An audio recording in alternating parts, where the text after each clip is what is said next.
అవనిలో సగం ఆకాశంలో సగమైన స్త్రీని ఆదిపరాశక్తిగా కొలిచే మన సమాజంలో ఆమె తన ఉనికి కోసం ప్రతిసారి ప్రయత్నించాల్సి వస్తోంది.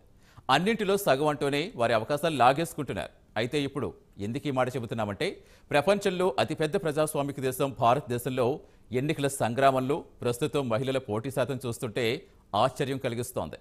దేశ జనాభాలో దాదాపు సగానికి ఉన్న అతివులు లోక్సభలో మాత్రం కేవలం సింగిల్ డిజిట్ శాతానికి మాత్రమే పరిమితమయ్యారు.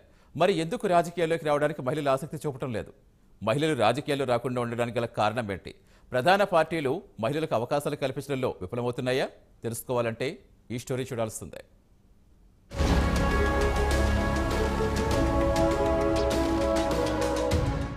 భారతదేశంలో మహిళా ఓటర్ల శాతం సగానికి సగం ఉన్నా రాజకీయంగా వారికి దక్కాల్సిన వాటా దక్కడం లేదంటే అవుననే సమాధానం వినిపిస్తోంది. ఇందుకు నిదర్శనం భారతదేశంలో జరుగుతున్న ఎన్నికలే. 2024 లోక్సభ ఎన్నికల్లో మహిళలు 10% కన్నా తక్కువగా పోటీ చేస్తున్నారని ఏడీఆర్ నివేదిక వెల్లడించింది.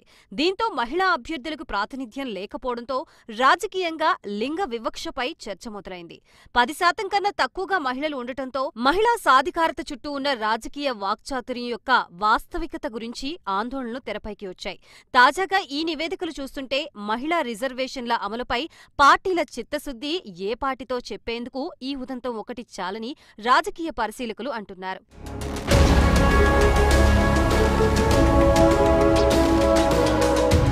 దేశంలో లోక్సభ స్థానాలకి మొత్తం 8,337 మంది అభ్యర్థులు పోటీ పడుతున్నారు. అందులో 797 మంది మహిళలు బరిలో నిలిచారు. అంటే 9% మాత్రమే మహిళలకు ఆయా పార్టీలు టికెట్లు దక్కాయి. కాంగ్రెస్ 54 మందికి, BJP 53, Trinamool Congress 24, Bahujan Samaj party 24, CPM 10, CPI 4కి, ఎన్సీపీ 1కి టికెట్లు ఇచ్చాయి. అదలా ఉంటే ఇండిపెండెంట్లుగా మరో 222 మంది మహిళా అభ్యర్థులు పోటీ చేశారు. తొలి విడతలో 1,618 మంది అభ్యర్థుల్లో మహిళలు 135 మంది, రెండో విడతలో 1,192 మంది అభ్యర్థుల్లో 100 మంది, మూడో విడతలో 1,352 మందిలో 123 మంది, నాలుగో విడతలో 1,717 మందిలో 170 మంది, ఐదవ విడతలో 695 మందిలో 82 మంది మహిళలున్నారు. పోలింగ్ జరగాల్సిన ఆరో విడతలో 869 మంది అభ్యర్థుల్లో 92 మంది మహిళలున్నారు.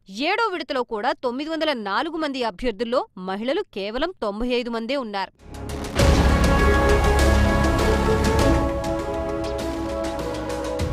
ప్రస్తుత సార్వత్రిక ఎన్నికల్లో 7 దశల్లో కలిపి పోటీ చేస్తున్న అభ్యర్థుల్లో మహిళల వాటా 10% కంటే లోపే ఉన్నట్లు ఏడీఆర్ తెలిపింది. లోక్సభకి మొత్తం 8,360 మంది పోటీ చేస్తున్నారు. వారిలో 8,337 మంది అభ్యర్థుల వివరాల్ని ఏడీఆర్ విశ్లేషించగా వారిలో 797 మంది మాత్రమే మహిళలు ఉన్నట్లు వెల్లడైంది. ఇది దాదాపు 9.5% సమానం. అయితే మహిళా బిల్లు ఆమోదం పొందిన తర్వాత జరుగుతున్న తొలి లోక్సభ ఎన్నికలు ఇవే కావడం విశేషం. సుమారు 27 సంవత్సరాల పాటు పార్టీల మధ్య సంప్రదింపుల పేరుతో పెండింగ్ లో ఉన్న మహిళా బిల్లు ఆమోదం పొందినా ఇంకా అమల్లోకి రాలేదు. ఈ బిల్లు అమల్లోకి వస్తే లోక్సభ, రాష్ట్రాల శాసనసభల ఎన్నికల్లో అతివలకు 3వ వంతు సీట్లు కేటాయించాల్సి ఉంటుంది. తాజా నివేదికలతో లింగ వివక్షపై రాజకీయ విశ్లేషకులు తీవ్ర స్థాయిలో విమర్శలు గుప్పిస్తున్నారు.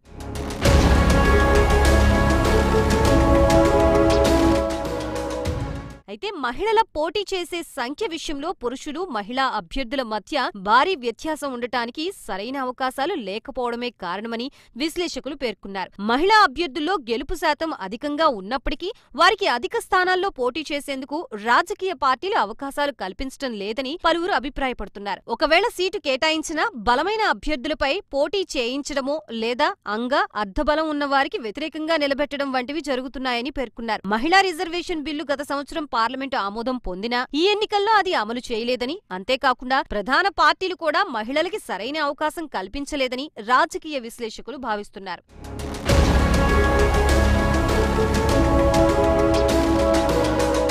ప్రపంచంలోనే అతిపెద్ద ప్రజాస్వామ్యంలో ఇప్పటికైనా లింగ వివక్షకు చోటివ్వకుండా స్త్రీలకు తగిన సంఖ్యలో ప్రాధాన్యం కల్పించాలని పలువురు డిమాండ్ చేస్తున్నారు. అంతేకాకుండా మహిళా అభ్యర్థుల్ని ప్రోత్సహించేందుకు రాజకీయ పార్టీలు చర్యలు తీసుకోవాలని రాజకీయ విశ్లేషకులు సూచిస్తున్నారు. ఇకనైనా చట్టసభల్లో మహిళలకి సరైన ప్రాధాన్యత కల్పించి వారిని గౌరవించాలని పలువురు కోరుతున్నారు.